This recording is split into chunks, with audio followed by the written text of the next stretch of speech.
नहमदुहु व नुसल्ली अला रसूलिहिल करीम अम्मा बाद फ़अऊज़ु बिल्लाहि मिनश शैतानिर रजीम बिस्मिल्लाहिर रहमानिर रहीम रब्बिश्रह ली सदरी व यस्सिर ली अमरी वहलुल उक़दतम मिन लिसानी यफ़क़हू क़ौली रब्बी ज़िदनी इल्मा अल्लाहुम्मा फ़क़्हिना फ़िद्दीन आमीन या रब्बल आलमीन।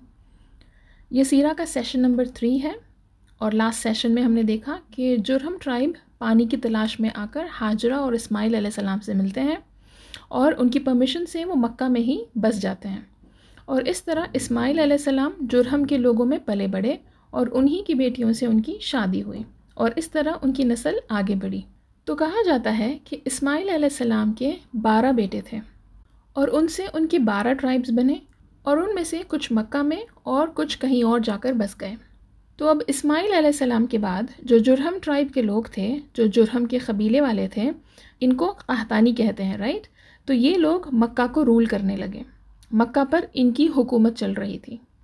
यानी जब दुनिया भर से लोग हज के लिए आते हैं तो कौन उनकी मेहमान नवाजी करते?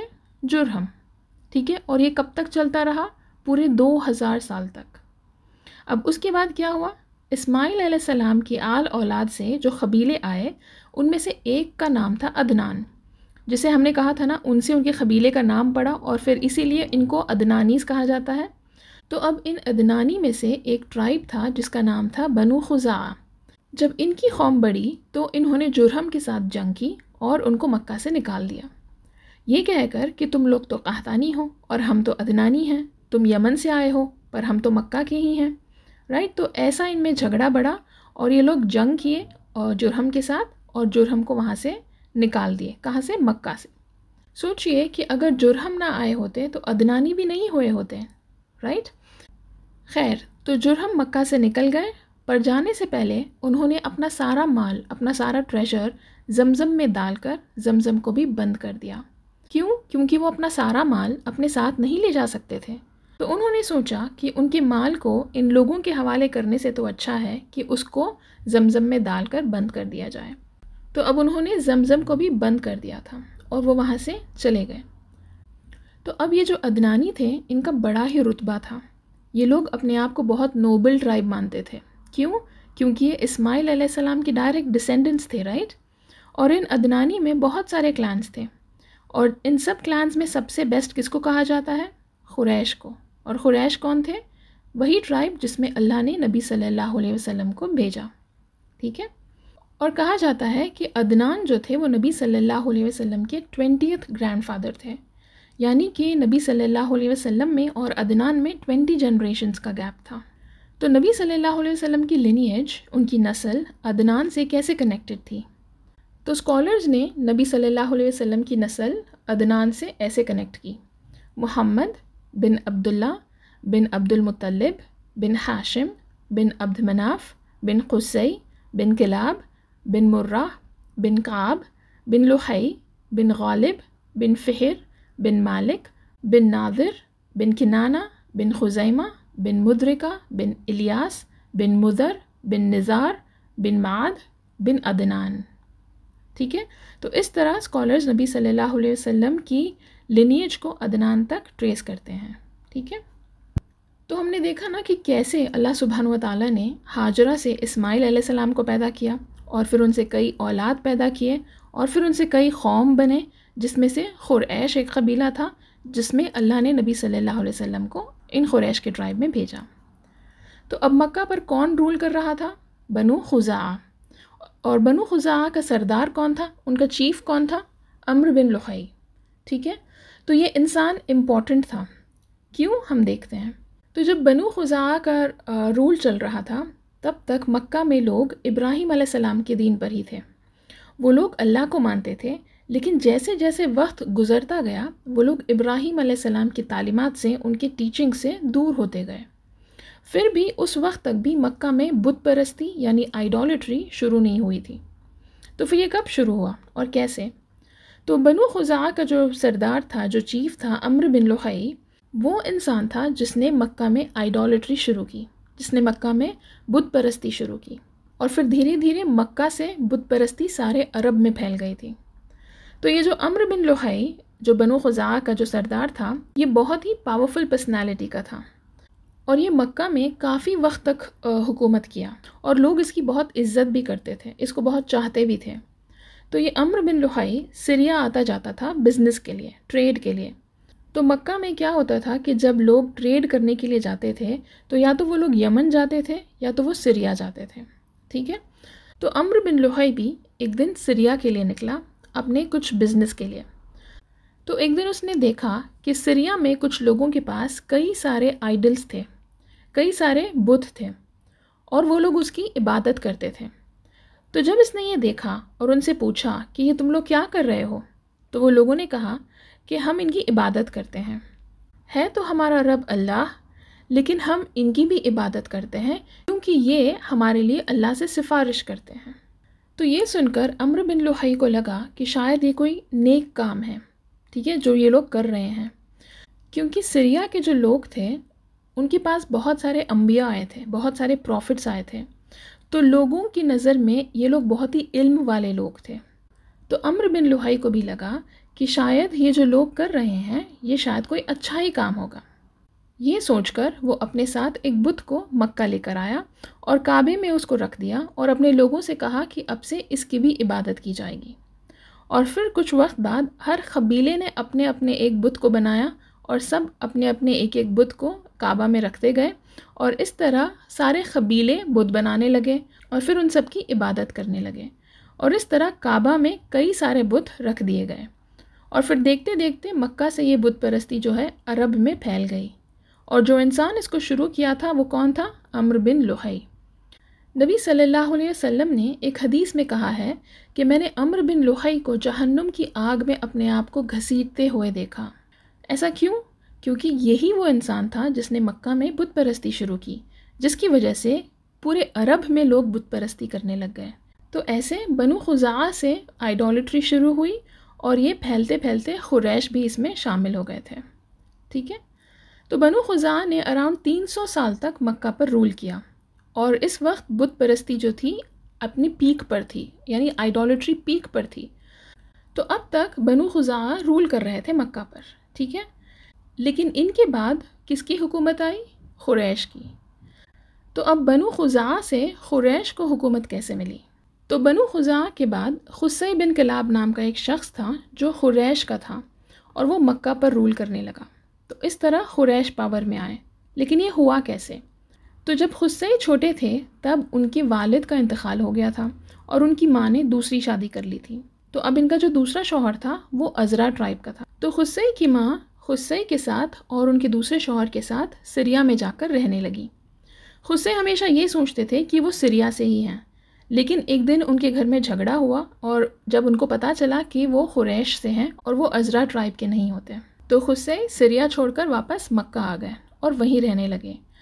फिर कुछ वक्त बाद बनु खुज़ा के जो ट्राइब थे उनकी चीफ की एक लड़की थी जिससे खुसै ने शादी कर ली। तो खुसै जो थे वो बहुत ही पावरफुल पर्सनालिटी के थे, वो बहुत ज़्यादा ब्रेव और स्ट्रॉन्ग थे। उनमें कई सारी बेहतरीन क्वालिटीज़ थी जिसमें से एक थी उनकी लीडरशिप क्वालिटी। तो जो खुज़ा का चीफ थे वो मरते वक्त अपना सब पावर अपनी बेटी को दे गए, यानी जो इनडायरेक्टली खुसै को मिला। इनको पावर देने के लिए बहुत झगड़ा हुआ, लेकिन हुआ वही जो अल्लाह चाहते थे, खुसै को पावर मिल गया और फिर मक्का में उनकी हुकूमत शुरू हुई। अब तो काबा भी इन्हीं के अंडर था, इन्हीं के कंट्रोल में था। काबा की चाबियाँ भी इन्हीं के पास थी और जो हज के लिए लोग आते तो उनकी देख रेख कौन करते? वो भी खुसै करते थे। उन्होंने काबा को रिकन्स्ट्रक्ट किया, दारुल नदवा बनाया यानी पार्लियामेंट बनाया मक्का में, और उन्होंने मक्का पर ऐसा रूल किया और साथ साथ अपने ट्राइब को भी पावर में लेकर आए, ठीक है। यानी खुरैश जो थे वो मक्का के सराउंडिंग एरियाज़ में रहते थे। तो हुसैन ने उन सब को कहा कि सब लोग अब काबा के करीब आकर अपने घर बना कर रहें।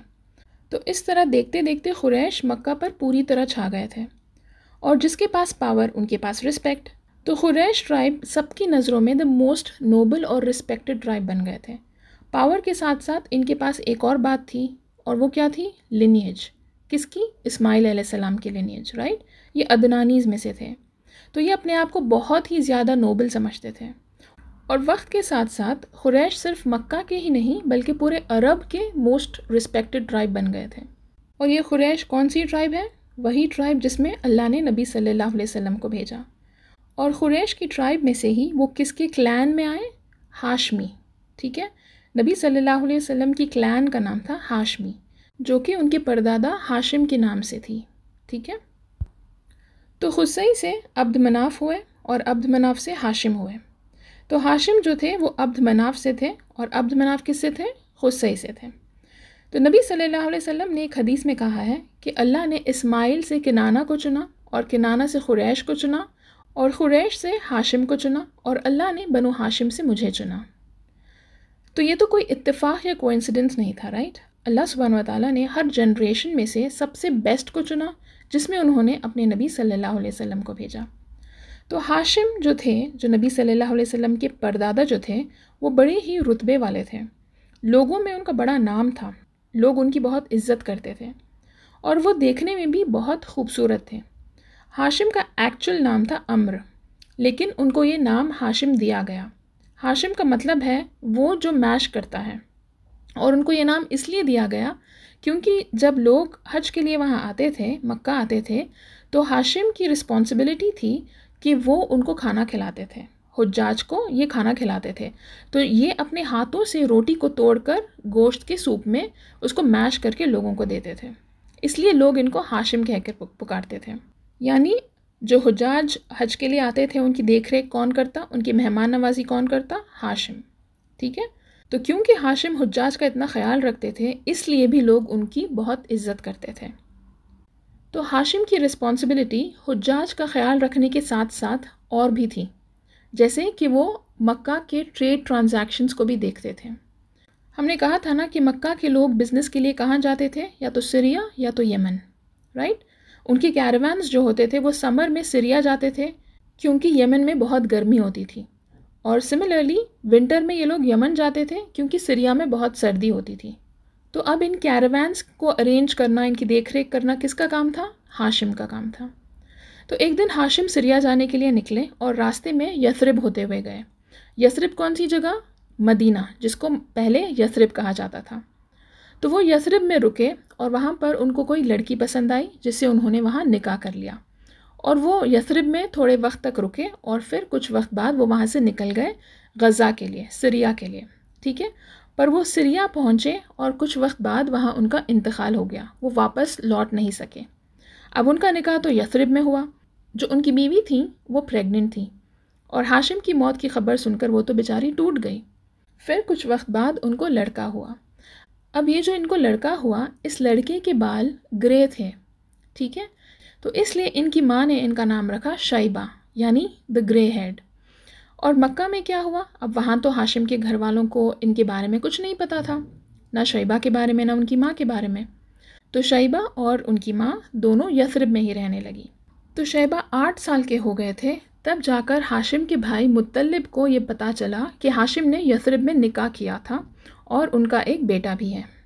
अब जब उन्होंने ये बात सुनी तो वो फ़ौरन यथरिब आए और शैबा और उनकी माँ से मिले, और उन्होंने शैबा की माँ से ये रिक्वेस्ट की कि वो शैबा को अपने साथ मक्का लेकर जाना चाहते हैं, क्योंकि शैबा की असल जगह मक्का में ही है। तो ये सुनकर उनकी माँ राज़ी हो गई और वो शैबा को मक्का लेकर गए। तो जब मुत्तलिब शैबा को अपने साथ मक्का लेकर आए तो लोगों ने ये समझा कि मुत्तलिब अपने साथ कोई ग़ुलाम लेकर आए हैं, इसलिए ये सब शैबा को अब्दुल मुत्तलिब के नाम से पुकारने लगे, और ऐसे इनका नाम अब्दुल मुत्तलिब ही पड़ गया। और अब्दुल मुत्तलिब यानी स्लेव ऑफ मुत्तलिब। ठीक है, तो याद है हाशिम का क्या रोल था मक्का में? अब वो सारा रोल किसको ट्रांसफ़र हुआ? उनके भाई मुत्तलिब को। तो अब जब अब्दुल मुत्तलिब बड़े हुए तो ये सब कुछ अब्दुल मुत्तलिब को मिला, क्योंकि वो हाशिम के बेटे थे। तो सोचिए, क्या हाशिम को ये पता भी था कि उनका कोई बेटा होगा? राइट, उस वक्त तो उनको कुछ भी नहीं पता था कि उनकी कोई औलाद होने वाली है, लेकिन ये अल्लाह की मर्ज़ी थी कि उन्होंने हाशिम को चुना, क्योंकि हाशिम जो थे वो बहुत ही नोबल और रिस्पेक्टेड थे। वो लोगों की मदद करते थे, हुज्जाज का ख्याल रखते थे। ठीक है, तो अल्लाह सुब्हानहू व तआला ने उनको चुना, उन्हीं के आल से नबी सल्लल्लाहु अलैहि वसल्लम को भेजा। तो अब जब अब्दुल मुत्तलिब यानी शैबा बड़े हुए तो वो भी अपने वालिद की तरह बहुत ही खूबसूरत हुए। उनकी पर्सनालिटी भी बहुत खूबसूरत थी, वो भी बहुत ज़्यादा हैंडसम और गुड लुकिंग थे, और उनमें भी अपने वालिद के ही क्वालिटीज़ आए। वो भी एक बहुत ही रिस्पॉन्सिबल लीडर बने, और इसके साथ साथ वो भी ट्रेड ट्रांजैक्शंस के भी इंचार्ज थे। तो अब खुरैश का जो भी बिज़नेस होता था वो ये ही संभालते थे, और ये भी यमन और सीरिया आते जाते थे ट्रेड के काम से, और इनकी भी बहुत इज़्ज़त थी। ये भी हुज्जाज का खाने का इंतज़ाम करते थे, ये भी उनको खाना खिलाते थे, बहुत ही जनरस थे, इसलिए लोग इनको फ़य्याद कहते थे। जब भी कहीं खाना बच जाता था तो अब्दुल मुत्तलिब सबसे पहले जाकर उस खाने को गरीब लोगों में बांट देते, और फिर लोगों में बांटने के बाद वो पहाड़ों पर जाकर खाना छोड़ आते परिंदों और जानवरों के लिए। तो लोग इस वजह से भी उनसे बहुत मोहब्बत करते थे। ये कहते थे कि अब्दुल मुत्तलिब ज़मीन पर हम इंसानों को खाना खिलाता है और पहाड़ों पर जाकर परिंदों और जानवरों को खाना खिलाता है। और याद है ना कि अल्लाह के क़रीब सबसे बेहतरीन अमल कौन सा है? लोगों को खाना खिलाना। और ये बात नबी सल्लल्लाहु अलैहि वसल्लम ने भी हमें बताई थी। और देखिए उस वक्त भी, शुरू से जब हम देख रहे हैं तब से हमने देखा कि मक्का में जो हुज्जाज आते थे उनको खाना खिलाना किसकी रिस्पॉन्सिबिलिटी थी? जो भी मक्का पर रूल करते थे, राइट? तो इस्लाम से पहले से भी खाना खिलाना ये चीज़ बहुत ही इम्पॉर्टेंट मानी गई थी। तो अब अब्दुल मुत्तलिब के साथ कुछ इंसिडेंट्स हुए। याद है जब जुरहम को मक्का से निकाला गया तो उन्होंने क्या किया? वो लोग जमज़म को बंद करके चले गए थे। तो अराउंड 300 साल हो गए थे। अब अब्दुल मुत्तलिब को कंटिन्यूसली जमज़म को लेकर ख्वाब आने लगे। पहले तो उन्होंने इस बात को नहीं समझा, फिर उनको समझ आया कि शायद ये अल्लाह की तरफ से कोई इशारा हो। तो एक दिन उन्होंने इरादा कर लिया और जो ख्वाब में उनको जगह दिखती थी उस जगह पर जाकर वो जमज़म के लिए खोदने लगे। पहले तो खुरैश लोग इस बात को ज़्यादा इम्पोर्टेंस नहीं दिए, पर जैसे जैसे अब्दुल मुत्तलिब खोद रहे थे और उनको पानी के आसार दिख रहे थे, तब खुरैश क्या बोले? वो लोग अब्दुल मुत्तलिब से बोले कि क्यों ना हम भी तुम्हारी मदद करें। उन्होंने ऐसा क्यों कहा? क्योंकि उनको लगा कि अगर यहाँ से सच में पानी निकलेगा तो इसमें उनको भी शेयर मिल जाएगा, राइट?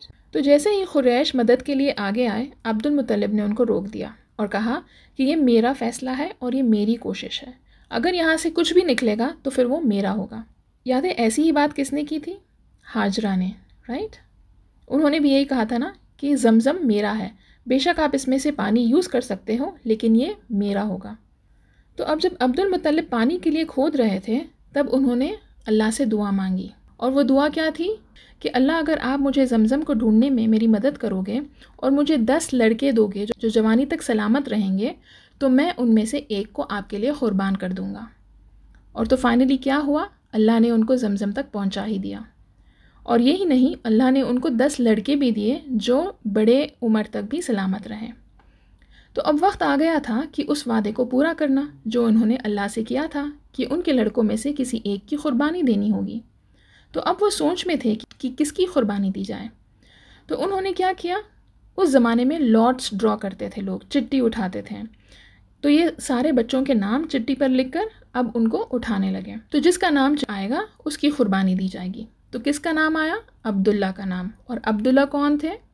वो अब्दुल मुत्तलिब के सबसे छोटे लड़के थे और नबी सल्लल्लाहु अलैहि वसल्लम के वालिद थे।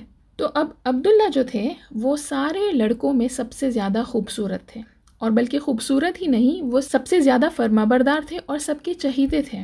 तो अब जब उनका नाम आया तो सब परेशान हो गए। उनके भाई जो अबू तालिब थे वो भी अब्दुल्ला को बेहद चाहते थे। तो अब्दुल्ला के भाई अबू तालिब ने अपने वालिद अब्दुल मुत्तलिब से कहा कि हम ऐसा नहीं होने देंगे, हम अब्दुल्ला को कुछ भी होने नहीं देंगे, आप ये क़ुरबानी नहीं दे सकते। तो अब्दुल मुत्तलिब एक औरत के पास गए जिसको वो लोग मानते थे उस वक्त, ये औरतें जो जादू करती हैं उनसे ये लोग मशवरे लेते थे। तो ये उस औरत के पास गए तो उस औरत ने मशवरा दिया कि इनकी जान के बदले आप पैसे दे दो, यानी ब्लड मनी दे दो। और उस ज़माने में उसकी वैल्यू क्या थी? एक जान की 10 ऊँट, ठीक है? तो ये घर आए और फिर से चिट्ठी डालने लगे, पर फिर भी अब्दुल्ला का ही नाम निकला। तो ये वापस उस औरत के पास गए और उस औरत ने मशवरा दिया कि जब जब अब्दुल्ला का नाम आएगा तुम 10-10 ऊँट बढ़ाते रहना। तो इस तरह ये 10 ऊँट जाकर 100 ऊँट हो गए थे, तब जाकर उन 100 ऊँट के ऊपर नाम आया, ठीक है? तो अब अब्दुल्ला के बदले क्या क़ुरबानी देनी होगी? 100 ऊँट की क़ुरबानी देनी होगी। और अब्दुल मुत्तलिब ने अब्दुल्ला के बदले 100 ऊँट की क़ुरबानी दी। इसीलिए नबी सल्लल्लाहु अलैहि वसल्लम ने एक हदीस में कहा है कि मैं 2 क़ुरबानी से हूँ। किस किस की क़ुरबानी? एक तो इस्माइल अलैहिस्सलाम और दूसरे अब्दुल्ला। सुभान अल्लाह। देखिए ये तो कोई कोइंसिडेंस नहीं हो सकता ना, क्योंकि किसी का जीना मरना किसके हाथ में है? अल्लाह के हाथ में है, राइट। जब अल्लाह सुब्हान व तआला इस्माइल अलैहिस्सलाम की हिफाजत करे, उनको क़ुरबान होने से बचाएं, तो उसी तरह अल्लाह ने अब्दुल्ला को भी बचा लिया, राइट। क्योंकि अब्दुल्ला का भी तो इतना इम्पॉर्टेंट रोल था ना, उन्हीं से तो नबी सल्लल्लाहु अलैहि वसल्लम को भेजा जाना था ना। इस तरह अब्दुल्ला की भी क़ुरबानी नहीं हुई और उसके बदले 100 ऊँटों की क़ुरबानी दी गई। ठीक है, तो इस सेशन को हम यहीं रोकेंगे। इंशाल्लाह नेक्स्ट सेशन में हम आगे कंटिन्यू करेंगे। सुब्हानकल्लाहुम्मा व बिहम्दिक अशहदु अन ला इलाहा इल्ला अंत अस्तगफिरुका व अतूबु इलैक। अस्सलामु अलैकुम व रहमतुल्लाहि व बरकातुहू।